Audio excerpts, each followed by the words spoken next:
அத்தியாயம் 23. ஊமையும் பேசுமோ. அனிருத்தர் சற்று நேரம் பூங்குழலியை உற்று பார்த்து கொண்டிருந்து விட்டு அவளை கொண்டு வந்த தாதிமார்களை அருகில் அழைத்தார். அவர்களிடம் மெல்லிய குரலில் ஏதோ கேட்டார். அவர்கள் மறுமொழி சொன்ன பிறகு அந்த அறையை விட்டு அப்பால் போகச் செய்தார். ஆழ்வார்க்கடியானை பார்த்து, திருமலை, ஏதோ தவறு நடந்திருப்பதாக தோன்றுகிறது என்றார். ஆம் ஐயா, அப்படித்தான் எனக்கும் தோன்றுகிறது. இந்த இளம்பெண் சுமார் 20 பிராயம்தான் இருப்பாள். பிராயம்னா வயசு இருக்கலாம், அவ்வளவு கூட இருக்காது. நான் எதிர்பார்த்து கொண்டிருந்த மாதரசிக்கு பிராயம் 40 இருக்க வேண்டும். பிராயம்னா வயசு, அதற்கு மேலேயும் இருக்கும். ஆம் ஆம், நீ இலங்கை தீவில் மந்தாகினி தேவியை பார்த்திருக்கிறாய் அல்லவா? ஆம் ஐயா, பார்த்து தங்கள் கட்டளைப்படி இங்கு அழைத்து வரவும் முயன்றேன், முடியவில்லை. இந்த பெண் மந்தாகினி தேவி அல்லவே? இல்லை குருதேவரே, நிச்சயமாக அந்த அம்மையார் இல்லை. அப்படியானால் இவள் யாரா இருக்கும்? எப்படி இங்கு வந்து சேர்ந்தாள்? இவளையே கேட்டுவிட்டால் போகிறது என்றான் ஆழ்வார்க்கடியான். ஊமையிடம் கேட்டு என்ன பயன்? குருதேவரே, இவள் ஊமைதான் என்பது, அதை தான் தாதிமார்களிடம் கேட்டேன். இங்கு வந்ததிலிருந்து இவள் ஒன்றும் பேசவில்லை என்றார்கள். குருதேவரே, இவளை அடையாளம் கண்டு அழைத்து வருவதற்கு யாரை அனுப்பியிருந்தீர்கள்? ஆஹா, அந்த மூடன் ஏதாவது தவறு செய்து விட்டானா என்ன? எந்த மூடன் குருதேவரே? தாங்கள் இத்தகைய காரியங்களுக்கு மூடனை அனுப்பி வைத்திருப்பீர்களா? புத்திசாலியாக காணப்பட்டான். பழைய அறைக்கு நான் சென்றிருந்த அன்று வானர் குலத்து வல்லவரையனுடன் ஒரு வாலிபன் சண்டையிட்டான் அல்லவா? ஆம், பழையாறை வைத்தியர் மகன் பினாகபாணி அப்படின்னு இவன் சொல்கிறான் ஆழ்வார்க்கடியான். அவனேதான் உன்னையும் வல்லவரையனையும் கரிகாலரை சந்திக்க அனுப்பிய பிறகு அந்த வைத்தியர் மகனை சிறையிலிருந்து விடுதலை செய்து அழைத்து வர பண்ணினேன். நம் ஒற்றற்படைக்கு தகுந்தவன் என்று கண்டு அவனை கோடிக்கரைக்கு அனுப்பினேன். முன்னம் அவன் கோடிக்கரைக்கு போய் பழக்கப்பட்டவனாம். அவன்தான் இந்த பெண்ணை இங்கு அழைத்து வந்தானா? அடையாளமெல்லாம் சரியாகத்தான் சொல்லி அனுப்பினேன். இது அனிருத்தர் சொல்கிறார். அவனும் திருவையாற்றில் கொண்டு வந்து சேர்த்துவிட்டு காரியம் வெற்றி என்று செய்தியை அனுப்பியிருந்தான். நான் தோற்றுப்போன காரியத்தில் வெற்றி அடைந்த அந்த புத்திசாலி ஒற்றன் இப்போது எங்கே? அந்த பெண்ணை குறித்து அவனையே கேட்டு விடுவது நல்லதல்லவா? நல்லதுதான். ஆனால் நேற்றிரவு அவனுக்கு எதிர்பாராமல் ஒரு விபத்து நேர்ந்து விட்டது. அடடா, அவனுக்கு என்ன விபத்து? எப்படி நேர்ந்தது அப்படின்னு கேட்குறான் ஆழ்வார்க்கடியான். சிவிகையின் பலங்குவின் சிவிகையின் பின்னால் அவனும் வந்து கொண்டிருந்தான். இருட்டிய பிறகு கோட்டைக்கு வர வேண்டும் என்று நான் கட்டளையிட்டிருந்தபடியால் அந்தபடியே அந்தி மாலை நேரத்தில் திருவையாற்றிலிருந்து புறப்பட்டு முன்னிரவு வேளையில் கோட்டையை நெருங்கி கொண்டிருந்தார்கள். திடீரென்று புயல் அடித்த செய்திதான் உனக்கு தெரிந்திருக்குமே. ஆம் ஐயா, நான் கூட புயலுக்கு பயந்து சாலை ஓரத்து யாத்திரை மண்டபம் ஒன்றில் சிறிது நேரம் தங்கியிருக்கும்படி நேர்ந்தது. கோட்டைக்கு சற்று தள்ளி சிவிகை வந்தபோது சாலையில் பெரிய மரம் ஒன்று வேரோடு பெயர்ந்து விழுந்து விட்டது. அதிர்ஷ்டவசமாக பல்லக்கின் மீது விழாமல் பின்னால் வந்தவர்கள் மீது விழுந்தது. வைத்தியர் மகன் பினாகபாணி விழுந்த மரத்தடியில் அகப்பட்டு கொண்டான். இவ்வாறு முதன் மந்திரி கூறிய போது ஒரு பெண் குரல், அந்த சண்டாளன் தலையில் மரம் மட்டும்தானா விழுந்தது, இடி விழவில்லையா என்று ஆத்திரத்துடன் கூறியது. முதன் மந்திரி அனிருத்தர் அளவில்லாத வியப்புடன் பூங்குழலியை நோக்கினார். அவளை பார்த்து கொண்டே, திருமலை, இப்போது பேசியவள் இந்த பெண்தானா என்றார். ஆம் ஐயா, அப்படித்தான் தோன்றியது. இது என்ன விந்தை? செவிடுக்கு காது கேட்குமா, ஊமை பேசுமா என்றார் அனிருத்தர். செவிட்டுக்கு காது கேட்பதும் ஊமை பேசுவதும் மிகவும் விந்தையான காரியம்தான். ஆனால் சர்வசக்தி வாய்ந்த விஷ்ணுமூர்த்தியின் பக்தராகிய தாங்கள் மனது வைத்தால் எந்த அற்புதம்தான் நடவாது.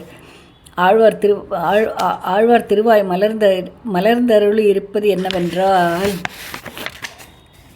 போரும் ஆழ்வார்களை பற்றி இப்போது இங்கே இழுத்து தொந்தரவு செய்யாதே. இது விஷ்ணு பகவானின் கருணையினால் நடந்தது அல்ல, ஏதோ தவறு நடந்திருக்கிறது. இந்த பெண் நம்மை ஏமாற்றி இருக்கிறாள். இவள் யார்? இவளுடைய நோக்கம் என்ன? எதற்காக இவள் இத்தனை நேரம் செவிட்டு ஊமை போல நடித்தாள்? அனிருத்தர் கேட்குறார். உடனே சொல்கிறான் ஆழ்வார்க்கடியான், குருதேவரே, இந்த பெண்ணையே கேட்டு விடலாமே. அப்பனே, உன் முகத்தில் தவழும் புன்னகை பார்த்தால் உனக்கு ஒருவேளை தெரிந்திருக்கக்கூடுமோ என்று தோன்றுகிறது. சரி, இவளையே கேட்டு விடுகிறேன். பெண்ணே, நீ செவிடு இல்லையா? நான் பேசுவது உனக்கு காது கேட்கிறதா? ஐயா, நான் செவிடாயிருக்கக்கூடாதா என்று சில சமயம் விரும்பியதுண்டு. ஆனால் எனக்கு காது கேட்பது பற்றி இப்போது சந்தோஷப்படுகிறேன். அந்த சண்டாளன் வைத்தியர் மகன் தலையில் மரம் ஒடிந்து விழுந்த செய்தியை கேட்டேன் அல்லவா? சுவாமி, அவன் செத்து ஒழிந்தானா என்றாள் பூங்குழலி. ஆஹா, உனக்கு காது கேட்கிறது, பேசவும் பேசுகிறாய், நீ ஊமை அல்ல என்றார் அனிருத்தர். நிச்சயமாய் இந்த பெண் ஊமை இல்லை என்றான் சீடன் ஆழ்வார்க்கடியான். ஆஹா, நான் ஊமை இல்லை என்பதை கண்டுபிடித்து விட்டீர்களே. சோழ சாம்ராஜ்யத்திலேயே மிக்க அறிவாளி முதன் மந்திரி அனிருத்த பிரம்மராயர் என்று நான் கேள்விப்பட்டது சரிதான் என்றாள் பூங்குழலி. பெண்ணே, என்னை பரிகாசமாக செய்கிறாய்? ஜாக்கிரதை, நீ ஊமை இல்லாவிட்டால் நேற்று இரவு இங்கு வந்ததிலிருந்து பேசாமல் இருந்தது ஏன்? ஊமை போல் நடித்தது ஏன்? உண்மையை சொல் என்று கேட்டார் முதன் மந்திரி அனிருத்த பிரம்மராயர். ஐயா, நேற்று இரவு இங்கு நான் வந்து சேரும் வரையில் பேசத் தெரிந்தவளாக தான் இருந்தேன். என்னை வாயாடி என்று கூட சொல்வதுண்டு.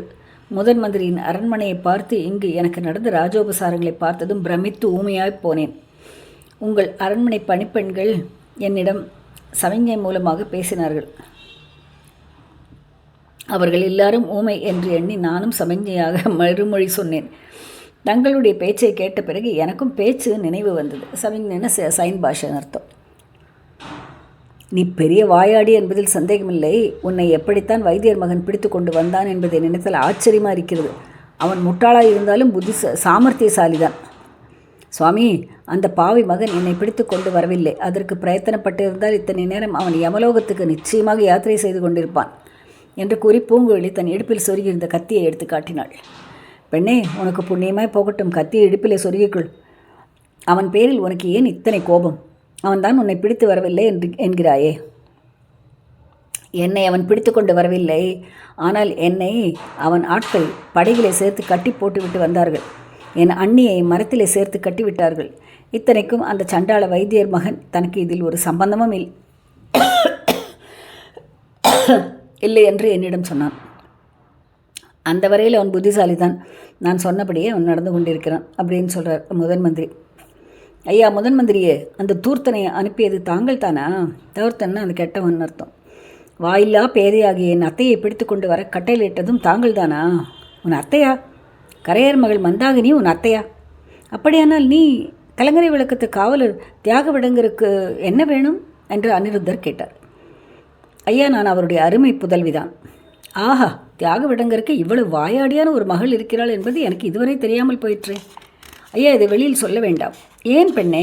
சோழ சாம்ராஜ்யத்தின் முதன் மந்திரி பிரம்மராயருக்கு தெரியாத விஷயம் எதுவுமே இல்லை என்று நாடெல்லாம் பிரசித்தமாக இருக்கிறது.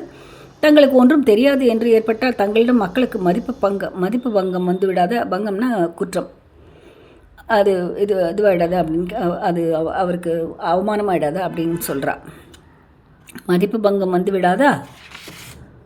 பெண்ணே, என் மதிப்பை பற்றி எனக்கு கவலை இல்லை. எனக்கு தெரியாத இன்னொரு செய்தியை மட்டும் சொல்லிவிடு. உன் அத்தையை பிடித்து கொண்டு வந்தார்கள் என்றாயே, அவள் இப்போது எங்கே? நான் அனுப்பிய பல்லக்கில் நீ எப்படி ஏறிக்கொண்டாய்? எவ்விடத்தில் ஏறிக்கொண்டாய் என்று அனிருத்தர் கேட்டார். ஐயா, வாயில்லாத ஊமையாகிய என் அத்தையை தாங்கள் எதற்காக கைப்பற்றி கொண்டு வர ஆட்களை அனுப்பினீர்கள்? மகளே, அதை உன்னிடம் சொல்வதற்கில்லை அம்மா. அது பெரிய இராஜாங்க சம்பந்தமான விஷயம். தந்தையே, அப்படியானால் தாங்கள் கேட்ட கேள்விகளுக்கு நானும் மறுமொழி சொல்ல இயலாது. அது என்னால் முடியாது அப்படிங்கிற. மறுமொழி சொல்ல இயலாதுன்னா முடியாதுன்னு அர்த்தம். சொல்லும்படி செய்வதற்கு வழிகள் இருக்கிறது அப்படின்னு அனிருத்தர் சொல்கிறார். என்னிடம் பலிக்காது பெண்ணே. உன்னை பாதாள சிறைக்கூடத்துக்கு அனுப்புவேன். எந்த பாதாள சிறையில் என்னை அடைத்தாலும் என்னை அடைத்து வைத்திருக்க முடியாது. பாதாள சிறைக்கு ஒரு தடவை போனவர்கள் திரும்பி வருவதில்லை அப்படிங்கிறார் அனிருத்தர். திரும்பி வந்த ஒருவனை எனக்கு தெரியும் ஐயா. நேற்று கூட சேந்தன் அமுதனுடன் பேசிக்கொண்டு தான் பிரயாணம் செய்தேன். அவன் யார் சேந்தன் அமுதன்? அவன் என்னுடைய இன்னொரு அத்தையின் மகன். அவனும் நானுமாகத்தான் கோடிக்கரையிலிருந்து வந்து கொண்டிருந்தோம். எதற்காக மகளே? இந்த தஞ்சாவூரில் உள்ள மாட மாளிகை கூட கோபுரங்களையும் பார்க்க வேண்டும் என்று வெகுகாலமாக ஆசை உண்டு. சக்கரவர்த்தி சுந்தர சோழரை தரிசிக்க வேண்டும் என்றும் ஆவல் கொண்டிருந்தேன். சக்கரவர்த்திக்கு உடல்நலம் இல்லை என்று சொன்னார்களே, இப்போது எப்படி இருக்கிறது ஐயா? நான் பார்க்கலாமா? அப்படியே தான் இருக்கிறது மகளே. அபிவிருத்தி ஒன்றும் இல்லை. அபிவிருத்தினா இம்ப்ரூவ்மெண்ட்டு. ஆகையால் சக்கரவர்த்தியை தரிசிக்கும் எண்ணத்தை மறந்துவிடு. அது எப்படி மறக்க முடியும் ஐயா? சக்கரவர்த்தியை நான் பார்த்தே ஆக வேண்டும். பார்த்து அவருடைய தர்ம ராஜ்யத்தில் பெண்களை பலவந்தமாக பற்றி கொண்டு வரும் அக்கிரமம் நடக்கும் செய்தியை சொல்ல வேண்டும். பெண்ணே, உன்னோடு வெறும் விவாதம் செய்து கொண்டிருக்க எனக்கு நேரமில்லை. உன்னை பலவந்தமாக பற்றி கொண்டு வர நான் கட்டளையிடவும் இல்லை. நான் அனுப்பிய பல்லக்கில் நீ எப்படி ஏறிக்கொண்டாய்? அதை சொல். யாராவது உன்னை பலவந்தமாக பிடித்து பல்லக்கில் ஏற்றினார்களா? இல்லை சுவாமி, அது மட்டும் இல்லை. தஞ்சை கோட்டைக்கு அருகில் வரும் சமயத்தில் இந்த பல்லக்கு வெறுமையாக தான் இருந்தது. மழையாக இருக்கிறது என்று நானாகவே தான் பல்லக்கில் ஏறிக்கொண்டேன். முதன் மந்திரி அனிருத்த பிரம்மராயர் தமது சீடனாகிய ஆழ்வார்க்கடியானை பார்த்து, ஒருவாறு எனக்கு இப்போது விஷயம் விளங்குகிறது. வழியில் புயலும் மழையுமாக இருந்தபோது பல்லக்கை எங்கேயோ இறக்கி இருக்கிறார்கள். அச்சமயம் இவள் அத்தையை பல்லக்கிலிருந்து இறக்கிவிட்டு இவள் ஏறிக்கொண்டிருக்கிறாள். வைத்தியர் மகன் பேரில் மரம் விழுந்து பிரஜை கான்ஷியஸ் விழுந்து பிரஜை எழுந்து விட்டபடியால் அவனால் கவனிக்க முடியவில்லை. சிவிகை தூக்கிய மற்றவர்கள் கவனிக்கவில்லை. கோட்டை வாசலுக்கு சமீபத்திலே தான் இது நடந்திருக்க வேண்டும். திருமலை, என்னுடைய ஊகம் சரியாக இருக்கும் என்று உனக்கு தோன்றுகிறதா என்று கேட்டார். சுவாமி, தாங்கள் இப்போது ஊகித்து சொன்னபடியே தான் நடந்திருக்கிறது. நானும் கண்ணால் பார்த்தேன். நீ பார்த்தாயா? அது ஏன்? இத்தனை நேரம் என் வாயை மூடிக்கொண்டிருந்த? சீக்கிரம் சொல். ஆழ்வார்க்கடியான் சொல்கிறான். நேற்று முன்னிரவில் மழைக்கால இருட்டில் கோட்டை வாசலை நெருங்கி வந்து கொண்டிருந்தேன். பெரும் புயலும் மழையும் அடித்தன. மரங்கள் முறிந்து விழுந்தன. சாலையோரத்து யாத்ரீகர் மண்டபம் ஒன்றில் சிறிது நேரம் தங்கியிருக்கலாம் என்று சென்றேன். யாத்ரீகர்னால் இது பிரயாணிகள், இது ஊருக்கெல்லாம் போயிட்டு வருவான்னு அர்த்தம். அந்த காலத்தில் இந்த சத்திரமெல்லாம் வச்சுருப்பா. பிரயாணம் பண்ணுறவாளுக்கெலாம், டூர் போகிறவாளுக்கெலாம் சத்திரம்லாம் வச்சுருப்பா. இப்போ மாதிரி ஹோட்டல்லாம் கிடையாது, சத்திரம் வச்சுருப்பாங்க. யாத்திரிகர் அதில் வந்து அங்கங்கே மண்டபம்லாம் வச்சுருப்பா. அங்கே போய் தங்கிப்பாவா. ராத்திரி தங்கிட்டு கார்த்தில் எழுந்து திருப்பி ஹில் ஸ்டார்ட் வாக்கிங். சாலையோரத்து யாத்ரிகர் மண்டபம் ஒன்றில் சிறிது நேரம் தங்கியிருக்கலாம் என்று சென்றேன். அங்கே நான் ஒதுங்கிய சிறிது நேரத்துக்கெல்லாம் இந்த பெண்ணும் இன்னொரு வாலிபனும் வந்தார்கள். இவள் தன் அத்தை மகன் என்று சொன்னாலே அவனாக இருக்கலாம். மின்னல் வெளிச்சத்தில் அவன் கழுத்தில் ருத்ராட்சம் கட்டியிருப்பதை பார்த்தேன். பிஞ்சிலே பழுத்த சைவன் என்று தெரிந்து கொண்டு அவனிடம் வைஷ்ணவத்தின் பெருமையை சொல்லலாம், சற்று பொழுது போகும் என்று எண்ணினேன். இதற்குள் அதே மண்டபத்தின் முகப்பில்னா ஒரு சிவிகையை கொண்டு வந்து வைத்தார்கள். சிவிகையின் திரையில் பழுவேட்டரையரின் பனை சின்னம் தெரிந்தது. சிவிகையிலிருந்து ஒரு பெண் இறங்கி இவர்கள் அருகில் வந்தாள். மண்டபத்தில் இருள் கவிழ்ந்த இடத்தில் 3 பேரும் ஏதோ ஜாடை மாடையாக பேசிக்கொண்டிருந்தார்கள். பிறகு இவள் போய் பல்லக்கில் ஏறுவதை பார்த்தேன். மின்னல் வெளிச்சத்திலிருந்து பல்லக்கிலிருந்து இறங்கியவள் வேறு, மறுபடியும் ஏறியவள் வேறு என்று தெரிந்து கொண்டேன். பல்லக்கு தூக்கிகள் இதை என்றும் கவனிக்கவில்லை. மழை சிறிது நின்றதும் பல்லக்கை தூக்கி கொண்டு புறப்பட்டு போய்விட்டார்கள். ஆஹா, அப்படியா என்னை ஏமாற்றி விட்டார்கள்? இத்தனை நேரம் சொல்லாமல் சும்மா இருந்தாயே. அந்த 2 பேரும் பிறகு என்ன செய்தார்கள்? பல்லக்கு போன பிறகு அவர்களும் போய்விட்டார்கள். பின்னர் நானும் புறப்பட்டேன். திருமலை, நீ ஏன் இதையெல்லாம் பார்த்து கொண்டு சும்மா இருந்தாய்? இவள் அத்தையை ஏன் நீ தடுத்து நிறுத்தவில்லை? நீயும் இவர்களுடைய சூழ்ச்சியில் கலந்து விட்டாயா என்ன? அபச்சாரம் குருவே, அபச்சாரம். அத்தகைய துரோகத்தை நான் செய்யக்கூடியவன் அல்ல. முதலில் இதெல்லாம் தங்கள் ஏற்பாடு என்று எனக்கு தெரியாது. பழுவூர் அரண்மனை பல்லக்கு ஆனபடியால் சின்ன பழுவேட்டரையருடைய காரியமாகத்தான் இருக்கும் என்று எண்ணினேன். மேலும் மந்தாகினி தேவியை என்னால் தடுத்து நிறுத்த முடியுமா? புயல் காற்றை அணை போட்டு நிறுத்தினாலும் நிறுத்தலாம். அந்த மாதரசியை நிறுத்த முடியுமா? இலங்கையிலேயே முயன்று பார்த்து தோல்வி அடைந்தவன் தானே. மேலும் அந்த அம்மாளுக்கு என்னை அடையாளம் தெரியும். பார்த்ததும் மிரண்டு ஓடிப்போவார்கள். பிறகு யாராலும் அவரை பிடிக்க முடியாது. அதை நினைத்தால் வைத்தியர் மகன் கெட்டிக்காரன் என்றே தோன்றுகிறது. இத்தனை தூரம் அழைத்து கொண்டு வந்து விட்டான் அல்லவா? குருதேவரே, இந்த விஷயத்தில் தங்கள் ஊகம் சரியில்லைவென்று தோன்றுகிறது. மந்தாகினி தேவி தாமே விரும்பித்தான் வந்திருக்க வேண்டும். தஞ்சையை நெருங்கியதும் அவர் மனம் மாறி இருக்க வேண்டும். இருக்கலாம். ஆனால் இதற்குள் அதிக தூரம் அந்த கரையர் மகள் போயிருக்க முடியாது. இரவெல்லாம் காற்றும் மழையுமாக இருந்ததல்லவா? சமீபத்திலே தான் எங்கேயாவது இருக்க வேண்டும். திருமலை, எப்படியாவது அவளை பிடித்தாக வேண்டும். ஒருவேளை இந்த பெண்ணுக்கு அவள் தங்குமிடம் தெரிந்திருக்கலாம். மகளே, உன் பெயர் என்ன? பூங்குழலி ஐயா. ஆஹா, அழகான பெயர். பெயர் வைப்பதில் தியாகவிடங்கரின் சாமர்த்தியத்துக்கு இணையே கிடையாது. பூங்குழலி, உன் அத்தை எங்கே தங்கியிருப்பாள் என்று உனக்கு தெரிந்திருக்கும். தெரிந்தால் சொல்லு, அவளுக்கு ஒன்றும் கெடுதல் நேராது. பூங்குழலி சிறிது நேரம் யோசித்துவிட்டு, சுவாமி, என் அத்தை இப்போது இருக்கக்கூடிய இடம் எனக்கு தெரியும். அவளை எதற்காக தாங்கள் பிடித்து கொண்டு வர செய்தீர்கள் என்று சொன்னால் நானும் அவள் இருக்கும் இடத்தை சொல்லலாம். பூங்குழலி, அது பெரிய ராஜாங்க விஷயம். அரண்மனையை பற்றிய ரகசியம் உன்னிடம் சொல்ல முடியாது. அப்படின்னா நானும் சொல்ல மாட்டேன் அப்படிங்கிற பூங்குழலி. இந்த பெண்ணிடம் பேசி சாத்தியப்படாதுப்பா. ஐயா, ஒரு நிபந்தனையை நிறைவேற்றுவதாயிருந்தால் அப்படின்னு பூங்குழலி சொல்கிறா. ஆஹா, எனக்கு இந்த பெண் நிபந்தனை போடுகிறாளாம். அது என்ன அப்படின்னு இது பிரைம் மினிஸ்டர் கேட்குறார். என் அத்தையை தஞ்சாவூர் சிம்மாசனத்தில் ஏற்றி வைத்து மணிமகுடம் சூட்டுவதாயிருந்தால் அவளை நானே அழைத்து வருகிறேன். திருமலை, இந்த பெண்ணுக்கு பைத்தியம் பிடித்திருக்கிறது. அது இப்போது தானா கண்டீர்கள் குருதேவரே? இவளை ஒன்றும் கேட்கவே வேண்டாம். இவள் அத்தை இருக்கும் இடம் எனக்கு தெரியும். இவள் அத்தை மகன் சேந்தன் அமுதன் கோட்டைக்கு சற்று தூரத்தில் பூந்தோட்டத்தில் இருக்கிறான். அவனும் அவனது அன்னையும் தனிக்குளத்தார் கோயிலுக்கு புஷ்ப கைங்கரியங்கள் செய்கிறவர்கள். அங்கேதான் தாங்கள் தேடும் பெண்மணி இருக்கிறாள். என்னுடன் சில ஆட்களை அழைத்து வருகிறேன் என்றான் ஆழ்வார்க்கடியான். பூங்குழலி திருமலையை எரித்து விடுகிறவள் போல் பார்த்துவிட்டு, அப்படி ஏதாவது செய்தால் நான் இப்போதே சக்கரவர்த்தியின் அரண்மனை முன்னால் சென்று முறையிடுவேன். நீங்கள் செய்யும் அக்கிரமம் ஊரெல்லாம் அறியும்படி செய்வேன் என்றாள். திருமலை, இவளை பாதாள சிறைக்கு அனுப்பி வைக்க வேண்டியதுதான், வேறு வழி இல்லை என்றார் அனிருத்த பிரம்மராயர். என் அருகில் யாராவது வந்தால் கொன்று விடுவேன் என்று பூங்குழலி மடியில் செருகி வைத்திருந்த கத்தி எடுத்து காட்டினாள்.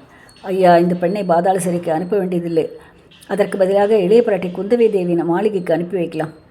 இளைய பிராட்டி இப்போது இங்கே தானே இருக்கிறார். அவர் இந்த பெண்ணின் பைத்தியத்தை தெளிவைப்பார்.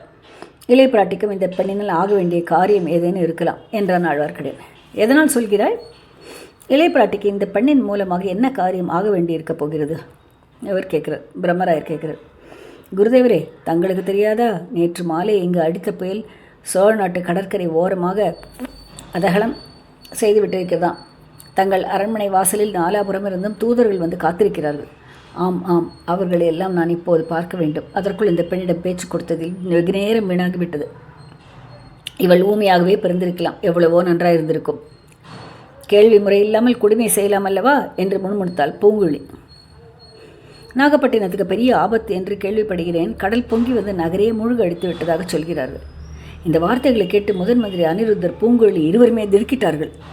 அதை பற்றி தங்களிடம் விசாரிப்பதற்கு இளைய பிராட்டியே இங்கே வந்தாலும் வரக்கூடும் என்று முடித்தான் ஆழ்வார்க்கடியான். அவன் சொல்லி வாய் மூடுவதற்குள்ளே அரண்மனை வாசலில் ஜெயகோஷ தொனிகள் கேட்டன.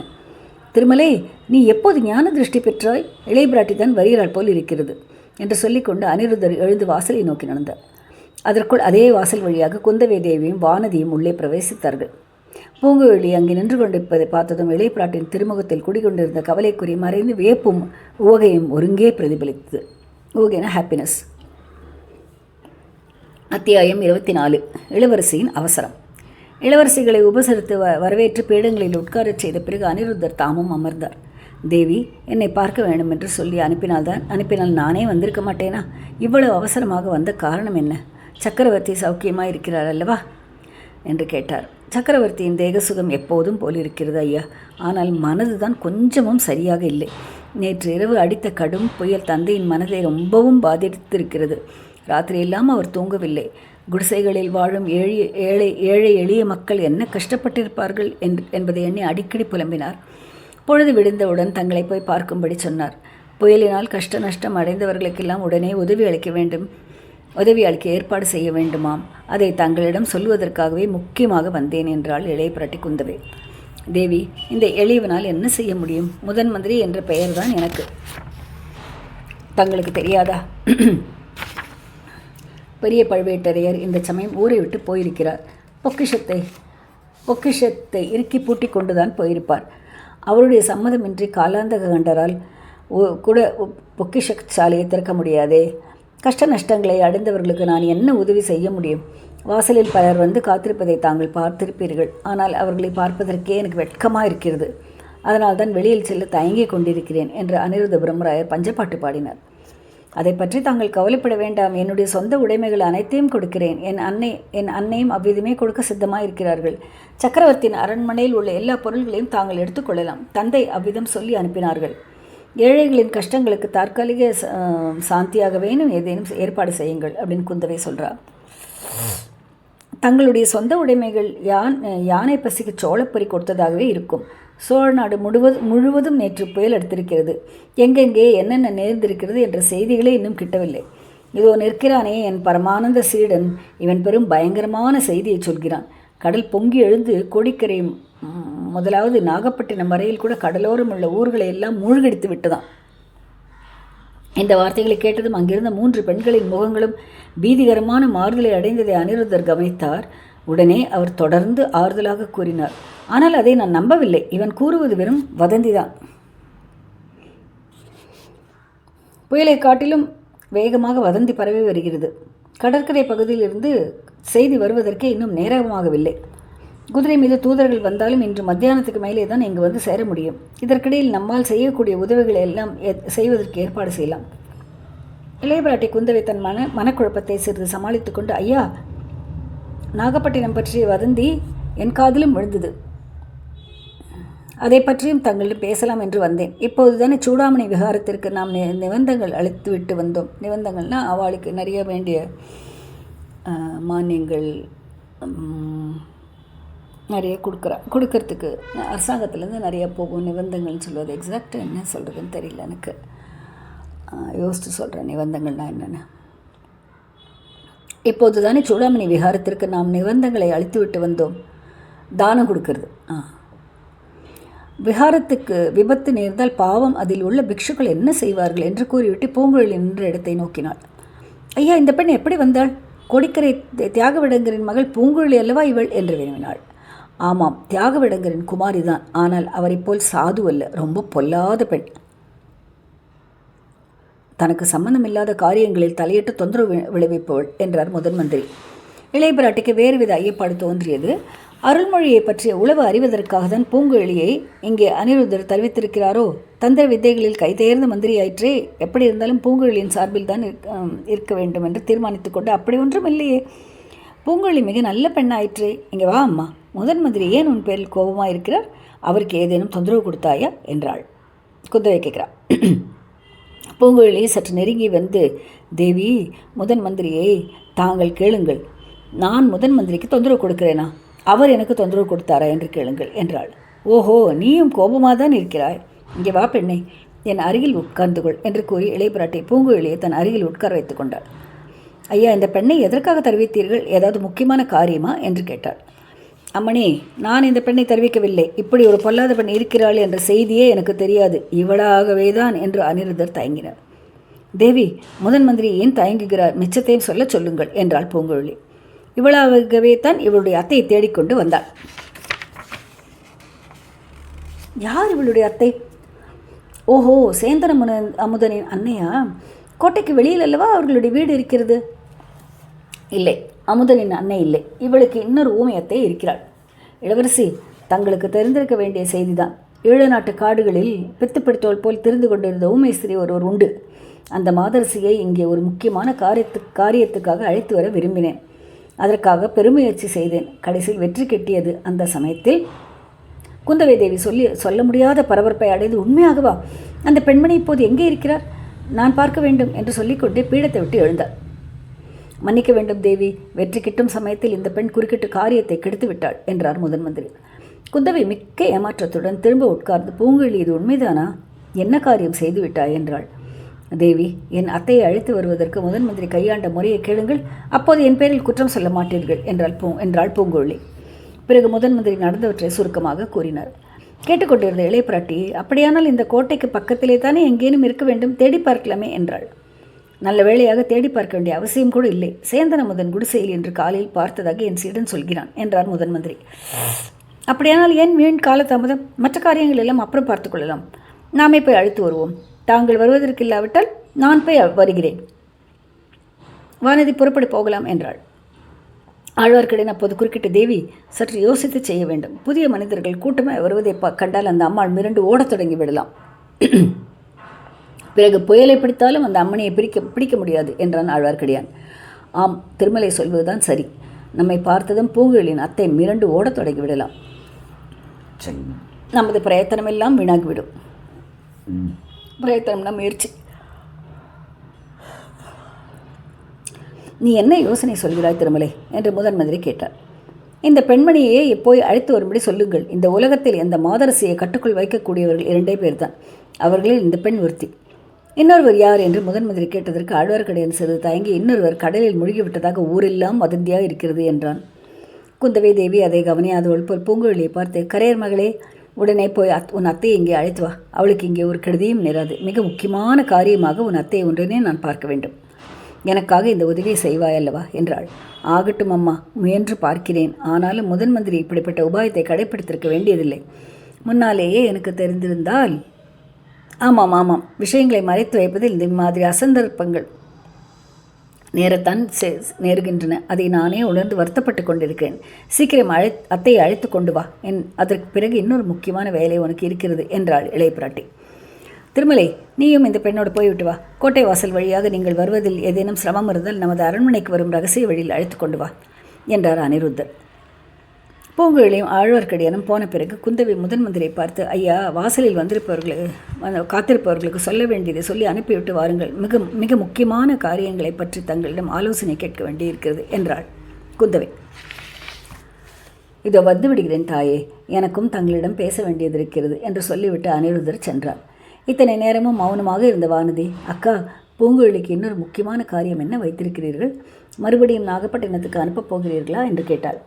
ஆம் வானதி, நீ வீணாக கவலைப்படாதே. பொன்னியின் செல்வனுக்கு ஆபத்து ஒன்றும் நேர்ந்து விடாது. நானும் அவளுடன் நாகப்பட்டினத்துக்கு போகிறேனே அக்கா. நீ போய் என்ன செய்வாய்? உன்னை காப்பாற்றுவதற்கு வேறு யாராவது வேண்டுமே. அந்த ஓடக்கறிக்கு என்னை கண்டால் பிடிக்கவே இல்லை அக்கா. எப்படியடி அவள் மனதை நீ கண்டுபிடித்தாய்? என்னுடன் அவள் பேசவே இல்லை. நீயும் அவளோடு பேசவில்லை, அவளும் உன்னோடு பேசவில்லை. நான் அடிக்கடி அவள் முகத்தை பார்த்து கொண்டிருந்தேன். அவள் என்னை ஒரு தடவை கூட திரும்பி பார்க்கவில்லை. அவளுக்கு ஏதோ என் பேரில் கோபம். ஆமாம் வானதி, இந்த நாட்டில் உள்ள கல்யாணமாகாத கன்னி பெண்களுக்கெல்லாம் உன் பேரில் கோபமாய்த்தான் இருக்கும். அதற்காக நீ வருத்தப்படுவதில் பயனில்லை என்று சொன்னாள் இளைய பிராட்டி குந்தவை தேவி. அத்தியாயம் 25. அனிருத்தரின் குற்றம்.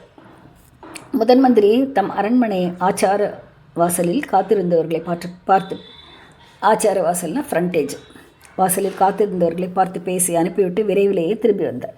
அம்மணி, ஏதோ என்னால் முடிந்த வரைக்கும் ஏற்பாடு செய்திருக்கிறேன். புயலினால் நேர்ந்த சேதங்களை அறிந்து வர நாலா பக்கமும் ஆட்களை அனுப்பியிருக்கிறேன். சின்ன பழுவேட்டரையருக்கும் சொல்லி அனுப்பியிருக்கிறேன். நம் இருவரின் பொறுப்பிலும் பொக்கிஷசாலையை திறந்து விட வேண்டும் என்று. ஐயா, பெரிய பழுவேட்டரையரின் மாளிகையொட்டி நிலவரை பொக்கிஷம் ஒன்று இருக்கிறதாமே, அதில் கணக்கில்லாத பொருட்கள் குவிந்திருப்பது உண்மையா? பெரிய பிராட்டி ஒரு தடவை சொன்னார்கள். அதை திறந்தால் அதிலுள்ள பொருட்களை கொண்டு 1000 பெரிய கோவில்கள் புதிதாய் கட்டலாமே என்று அந்த அம்மாளுக்கு எண்ணம். நான் கூட அந்த நிலவரைக்கு போனதில்லை அம்மா. அதற்குள் ஒரு தடவை போகிறவர்கள் உயிரோடு திரும்புவதில்லை என்றார் முதன் மந்திரி. அது போகட்டும் ஐயா, அந்த ஊமை தாயை இவர்கள் அழைத்து கொண்டு வந்து விடுவார்களா? கைக்கு எட்டி இது வாய்க்கெட்டாமல் போய்விடுமோ என்று எனக்கு கவலையாக இருக்கிறது என்றாள் குந்தவை. தாயே, அந்த மாதர்சியை பற்றி தங்களுக்கு என்ன தெரியும்? எப்படி தெரிந்தது? தாங்கள் ஏன் அவளை பற்றி இவ்வளவு பரபரப்பாக அடைந்திருக்கிறீர்கள் என்றார் அனிருத்தர். ஐயா, சில தினங்களுக்கு முன்பு சக்கரவர்த்தியே என்னிடம் அந்த மாதரசியை பற்றி சொன்னார். என்ன, அவள் உயிரோடு இருப்பதாக சொன்னாரா என்ன? இல்லை ஐயா, 25 வருஷங்களுக்கு முன்னால் நடந்த நிகழ்ச்சிகளை சொன்னார். அவள் இறந்து போய்விட்டதாகவே எண்ணிக்கொண்டிருக்கிறார். அதனாலே தான் அவருடைய சித்தம் கலங்கி போயிருக்கிறது. அந்த ஊமைத்தாய் கடலில் விழுந்து இறந்து போய்விட்டதாக தாங்கள் தானே தெரிந்து கொண்டு வந்து என் தந்தையிடம் சொன்னீர்களாம். பின் அந்த மாதரசி உயிரோடு இருக்கும் செய்தி தங்களுக்கு எப்படி தெரிந்தது? தங்களை அதே கேள்வி கேட்க வேண்டும் என்று எண்ணினேன். தங்களுக்கு எப்படி தெரிந்தது தேவி? அனிருத்தர் கேட்கிறார். அதற்கென்ன சொல்கிறேன். வானர் குலத்து வீரர் ஈழத்துக்கு போய் திரும்பி வந்தாரே, அவர் முதலில் சொன்னார். பிறகு என் தம்பி அருள்மொழி என்று கூறிவிட்டு குந்தவை தன் தவறை தானே உணர்ந்தவள் போல் வாயை கையினால் பொத்திக் கொண்டாள். தேவி, இளவரசர் அருள்மொழிவர்மரை பற்றி தாங்கள் என்னிடம் சொல்ல விரும்பவில்லை என்றால் சொல்ல வேண்டாம். தாங்கள் அந்த பெயரை குறிப்பிட்டதை நான் அடியோடு மறந்து விடுகிறேன் அப்படின்னு அனிருத்தர் சொல்கிறார். அதுக்கு குந்தவை பதில் சொல்கிறார். இல்லை ஐயா, தங்களிடம் எல்லாவற்றையும் சொல்லிவிடுவது என்ற எண்ணத்துடனேயே வந்தேன். விஷயங்களை மூடி மறைத்து வைப்பதனால் தீமைதானே தவிர நன்மை ஒன்றுமில்லை என்பதை கண்டுகொண்டேன். நேற்றிரவு எனக்கு அது நன்றாய் தெரிந்தது. ஐயா, என் இளைய சகோதரனை கடல் கொண்டு போய்விடவில்லை. பொன்னியின் செல்வனை சமுத்திரராஜன் காப்பாற்றி கரையில் சேர்த்தார்.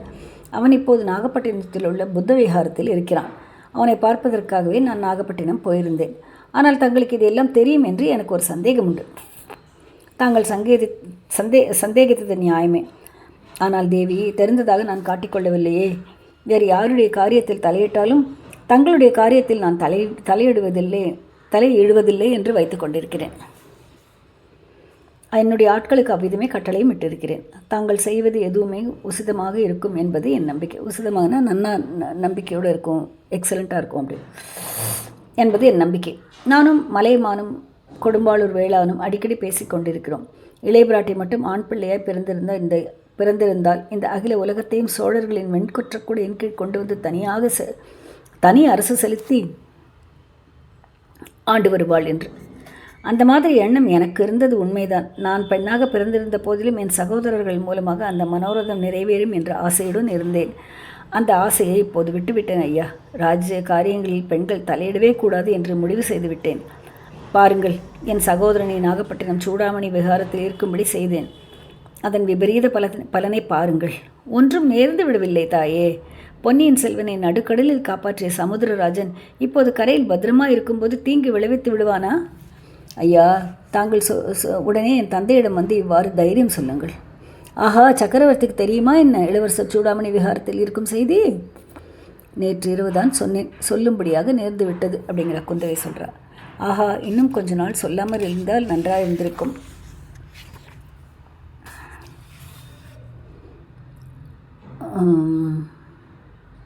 தாங்கள் செய்திருந்தது மிக நல்ல ஏற்பாடு என்று நினைத்தேன் தேவி. சோழ நாடு முழுவதும் ஒரே கொந்தளிப்பாக இருக்கிறது. நேற்று அடித்த புயல் காரணமாக வெளியில் ஏற்பட்ட கொந்தளிப்பு சில நாளாகவே சோழ நாட்டு மக்களின் உள்ளத்தில் பொங்கிக் கொண்டிருக்கிறது. மதுராந்தகர் மீதும் பழுவேட்டரையர் மீதும் ஜனங்கள் ஒரே கோபமாக இருக்கிறார்கள். இளவரசரை சிறைப்படுத்தி கொண்டு வர கப்பல்கள் அனுப்பப்பட்டதையும் அறிந்திருக்கிறார்கள். இளவரசரை பழுவேட்டரையர்கள் தான் கடலில் மூழ்கடித்து விட்டதாக பலர் நம்புகிறார்கள். இச்சமயத்தில் இளவரசர் இந்த நாட்டில் இருப்பது தெரிந்தால் மக்கள் கொதித்து எழுவார்கள். இளவரசரின் தலையில் இப்போதே மணிமுகூர்த்தை சூட்டிவிட வேண்டும் என்று பெரும் கிளர்ச்சி செய்வார்கள். பழுவேட்டரையர்களும் சண்டைக்கு எப்போது முகாந்திரம் ஏற்படும் என்று காத்திருக்கிறார்கள். கொடும்பாளூர் பெரிய வேளார் பெரும் படை திரட்டி கொண்டு தஞ்சையை நோக்கி வந்து கொண்டிருக்கிறார். தேவி, சோழ நாட்டில் இரத்த வெள்ளம் ஓடப்போகிறது என்று அஞ்சுகிறேன். இந்த பெரிய சாம்ராஜ்யம் சகோதர சண்டையினால் அழிந்துவிடுமே என்று பயப்படுகிறேன். அப்படி ஒன்றும் நேராமல் இருக்க வேண்டும் என்று அல்லும் பகலும் ஸ்ரீ ரங்கநாதரை பிரார்த்தனை செய்து கொண்டிருக்கிறேன். என்னுடைய பிரார்த்தனையும் அதுவேதான் ஐயா. என் சகோதரர்கள் இந்த சாம்ராஜ்யத்தின் சிம்மாசனத்தில் ஏற வேண்டும் என்ற ஆசையை நான் விட்டுவிட்டேன்.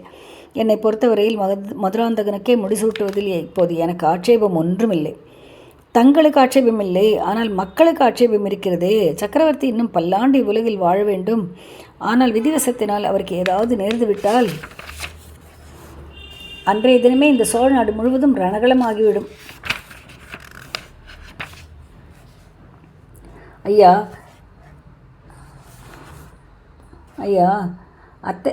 அத்தகைய துர்கதி விரைவிலே நேர்ந்து விடுமோ என்று எனக்கு பயம் அதிகமாக இருக்கிறது. நேற்றிரவு சக்கரவர்த்தியின் நிலை மிக்க கவலைக்கிடமாக விட்டது.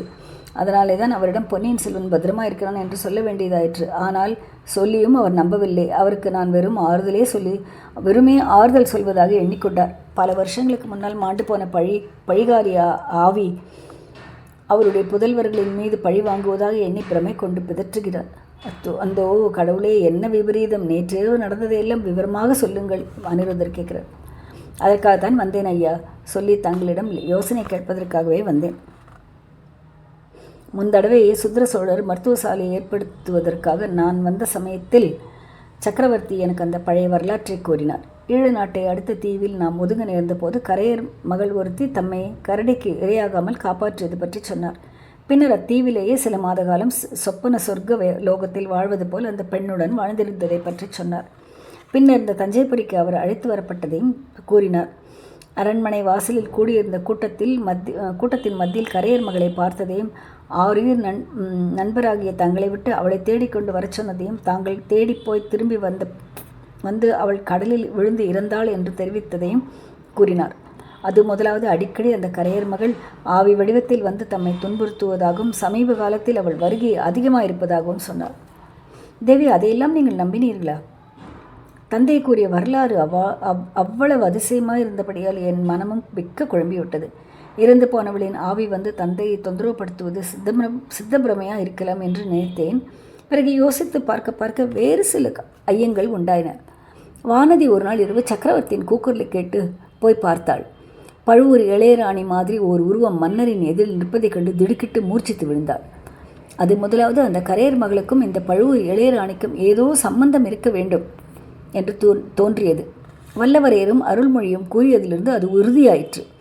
ஐயா, நந்தினி தேவி ஒருவேளை அந்த கரையர் மகளின் புதல்வியாக இருக்க முடியுமா? தங்களைப் போலவே நானும் ஊகிக்கத்தான் முடியும் தாயே. உருவ ஒற்றுமையை பார்த்தால் அப்படித்தான் கருத வேண்டியிருக்கிறது. ஆனால் அதிலிருந்து மட்டும் நிச்சயிக்க முடியுமா? ஒருவேளை கரையர் மகளின் கடைசி தங்கையாக கூட நந்தினி தேவி இருக்கலாம். இதையெல்லாம் பற்றி நிச்சயமாக தெரிந்தவர்கள் இப்போது 3 பேர் தான் இருக்கிறார்கள். அவர்கள் யார் சுவாமி? ஒருவர் தான் பெரிய பிராட்டி செம்பியன் மாதேவி. இது அனிருத்தர் சொல்கிறார். அவருடைய உள்ளத்தில் ஏதோ ஒரு ரகசியம் இருந்து வேதனை செய்து வருகிறது. ஆனால் அது இன்னதென்பதை அவராக சொன்னால் ஒழிய நாம் கேட்டு தெரிந்து கொள்ள இயலாது. மகானாகிய கண்டராதித்தர் காலமாகும் தருவாயில் பெரிய பிராட்டி அவரிடம் கூறினார் என்பது எனக்கு தெரியும். கண்டராதித்தர் என்னிடம் சொல்லத் தொடங்கினார். 2 வார்த்தை சொல்வதற்குள் அவருடைய மூச்சு நின்றுவிட்டது. மற்ற இருவரும் யார் ஐயா அப்படின்னு குந்தவை கேட்குறார். மற்ற இருவரும் பேச தெரியாத ஊமைகள். சேந்தன் அமுதனின் அன்னையும் பெரியன்னையும். இவர்களில் அமுதனுடைய அன்னையிடமிருந்து நாம் ஒன்றும் தெரிந்து கொள்ள இயலாது. செம்பியன் மாதேவியிடம் அவள் அளவிலாத பக்தி உள்ளவள். அந்த தேவி உயிரோடு இருக்கும் வரையில் இவள் ஒன்றும் தெரிவிக்க மாட்டாள். ஆகையினால்தான் அவளுடைய தமக்கென சகோதரி சிஸ்டர் மந்தாகினியை 7 நாட்டிலிருந்து அழைத்து வருவதற்கு நான் பெரும் பிரயத்தனம் செய்து கொண்டிருந்தேன். ஆஹா, அந்த கரையர் மகளின் பெயர் மந்தாகினியா? அவள் உயிரோடு இருப்பது தங்களுக்கு எப்படி தெரிந்தது? தேவி, 25 ஆண்டுகளுக்கு மேலாக அது எனக்கு தெரிந்த விஷயம்தான்.